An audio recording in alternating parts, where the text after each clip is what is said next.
മാതളം. മാതളം എന്ന് പറഞ്ഞാൽ അനാറെന്നും പറയും. ഈ ടൈപ്പ് ഒരുപാട് വീടുകളിൽ നടന്നുണ്ട്.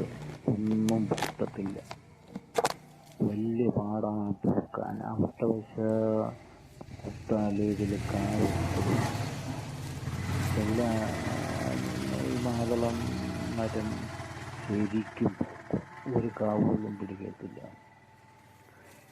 ഇതങ്ങനെ പിടിക്കാതിരുന്ന് എന്തോ കാര്യം തിരക്കി അങ്ങനെ അറിഞ്ഞറിഞ്ഞ് പറഞ്ഞ് ഇയാൾക്ക് ഉണക്കച്ചാണകപ്പൊടി വേണം.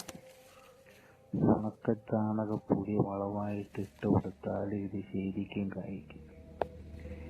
അങ്ങനെ ഞാൻ ഉണക്കച്ചാണകപ്പൊടി അത് കൊണ്ടിട്ട് കൊടുത്ത് കൂടിയ സമയത്ത് ആവശ്യത്തിന് കാതിനകത്തുണ്ട്. ഇനി അടുത്ത വട്ടം ഇതിലും ശരിക്കും കാ പിടിക്കുമെന്ന് പ്രതീക്ഷിക്കുന്നു. ചിലവർ ഇത് നട്ടിട്ട് കാ കിളിക്കുന്നില്ലെന്നും പറഞ്ഞ് പിഴ വെട്ടിക്കളയുന്നവരുണ്ട്. ചിലവർ ഇത് വേറെ വളം മാറി ഇട്ട് കൊടുത്ത് അങ്ങനെ ഇത് കേടാക്കുന്നവരുണ്ട്. ചിലവർ പല വളം മാറ്റി നോക്കുന്നവരുമുണ്ട്. എന്നിട്ടും നേരെയാവുന്നില്ല. അങ്ങനെ തിരക്കി ഒരുപാട് സെർച്ച് ചെയ്തപ്പോൾ പറഞ്ഞത് ഇതിന് ഉണക്കച്ചാണകം വേണം. ഉണക്കച്ചാണകം ഇതിന് വളമായിട്ട് ഇട്ട് കൊടുത്താൽ ശരിക്കും കാ പിടിക്കുന്ന പറയുന്നത്. ഇതിപ്പം ആരോഗ്യമുള്ള കൊമ്പെല്ലാം കാ പിടിച്ചിട്ടുണ്ട്. പിന്നെ ഇത് ഒരു കാര്യമുണ്ട്, ഇത് കവറിടണം. കവർ ഇട്ടില്ലെങ്കിൽ ഒന്നാമത് ചൂടാ, കാക്കയും കിളികളൊക്കെ പട്ടിണി കിടക്കും. ഇതെല്ലാം കൂടെ വന്ന് ഈ മാതളം കായെല്ലാം കൂടെ കുത്തിപ്പറക്കി കൊണ്ടുപോകും. അതിന് നിർബന്ധമായിട്ട് ഇതിന് ഓരോ മാതളത്തിന് സെപ്പറേറ്റ് വലിപ്പമനുസരിച്ച് കൂടിടണം.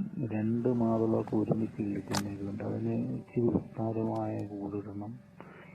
കൂടിട്ടാൽ പോരാ, മൊത്തം സൂര്യ വെച്ച് പ്രത്യേകം വെക്കണം. കാറ്റും മഴയൊക്കെ ഉള്ളതാണ്. ഇല്ലെങ്കിൽ കിളികളും കാക്കകളൊക്കെ അടിച്ചുകൊണ്ട് പോകും. ഒന്നാമത് അവരെ ചിരിച്ചെന്ന് നടക്കുകയാണ്. അവർക്ക് കൊടുക്കണ്ടെന്നല്ല പറഞ്ഞത്, നമുക്കും കൂടെ കഴിക്കണ്ടേ. ഞാൻ ട്രൈ ചെയ്ത് നോക്ക്. ഇതാണ് മാതളം. മാതളം എന്ന് പറഞ്ഞാൽ അനാറെന്നും പറയും. ഈ ടൈപ്പ് ഒരുപാട് വീടുകളിൽ നടന്നുണ്ട്. ഒന്നും പൊട്ടത്തില്ല. വലിയ പാടാണ് പൂക്കാൻ. അവസ്ഥവശ കുത്താല് ഇതിൽ കാ വരുത്തതുമില്ല. ചില മാതളം മരം ശരിക്കും ഒരു കാവുകളും പിടിക്കത്തില്ല. ഇതങ്ങനെ പിടിക്കാതിരുന്ന് എന്തോ കാര്യം തിരക്കി അങ്ങനെ അറിഞ്ഞറിഞ്ഞ് പറഞ്ഞ് ഇയാൾക്ക് ഉണക്കച്ചാണകപ്പൊടി വേണം.